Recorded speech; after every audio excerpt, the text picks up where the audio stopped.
pour célébrer la journée de l'Europe. Merci en particulier à Monsieur le ministre des Affaires étrangères de représenter le gouvernement, preuve de l'excellente relation de travail que nous entretenons. Vous venez de voir, le 9 mai 1950, à travers la déclaration Schuman, le projet de construction européenne était lancé par des peuples jadis divisés pour bâtir une ère de paix pour l'humanité, comme le dit la version française de notre hymne, si bien interprétée par Wafa Hobel et le pianiste Mehdi Trabelsi.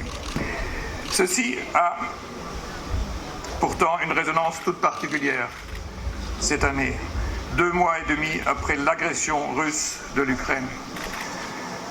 La condamnation par 141 pays, dont la Tunisie, de cette agression militaire contre tout droit international, par un vote aux Nations Unies, a été un message fort à un moment historique.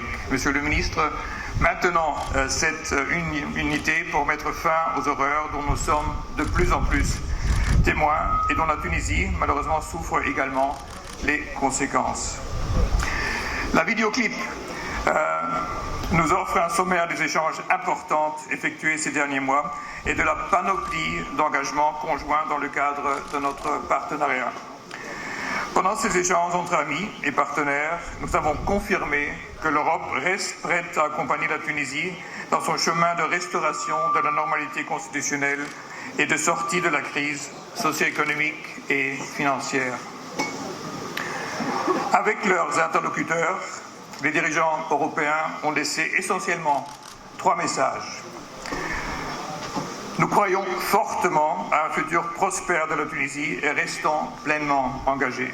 Deuxièmement, et pour y arriver, privilégier un dialogue inclusif entre tous les acteurs politiques et sociaux. Et troisièmement, et vu la crise financière, l'urgence que le président démontre son soutien résolu des diverses réformes socio-économiques avancées par le gouvernement.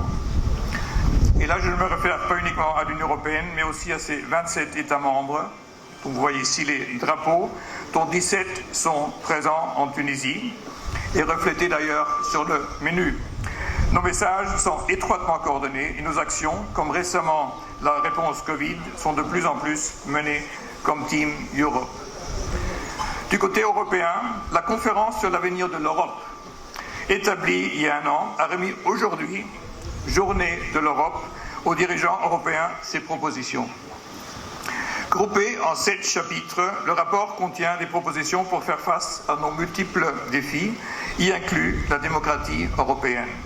Sur ce point, je cite l'objectif d'accroître la participation des citoyens et l'implication des jeunes, afin de créer une expérience citoyenne complète, à veiller à ce que leur avis soit pris en compte, y compris hors des périodes électorales. Donc l'Union européenne reste aussi un projet démocratique en construction permanente, avec pour but d'approfondir le sentiment de citoyenneté de chacune, chacun. Durant plus d'une décennie, la Tunisie a construit sa transition démocratique et ses institutions qui sont maintenant mises à l'épreuve. Seule la Tunisie et les Tunisiens ont la responsabilité de trouver le système politique, évidemment, qui leur convient.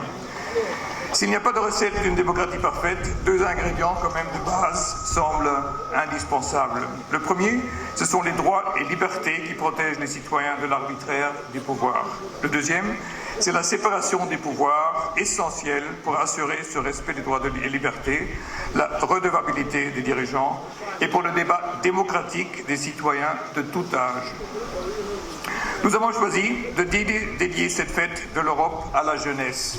Nous sommes engagés avec des partenaires tunisiens dans les domaines de l'éducation, de la formation, dans des projets innovants tels que des start-up, dans les actions culturelles, citoyennes et associatives.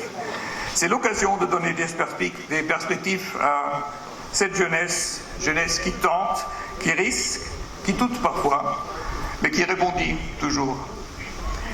Pour résumer, notre partenariat s'inscrit dans la durée. Il a de nombreuses raisons d'être fier de ce parcours et confiant dans notre avenir.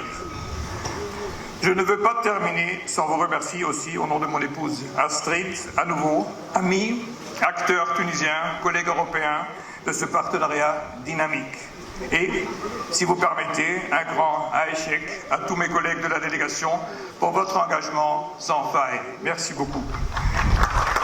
Et avec ces mots, Monsieur le ministre, je vous prie de passer aussi mon respect à Monsieur le Président et je vous cède très volontiers avec un grand honneur la parole. Merci.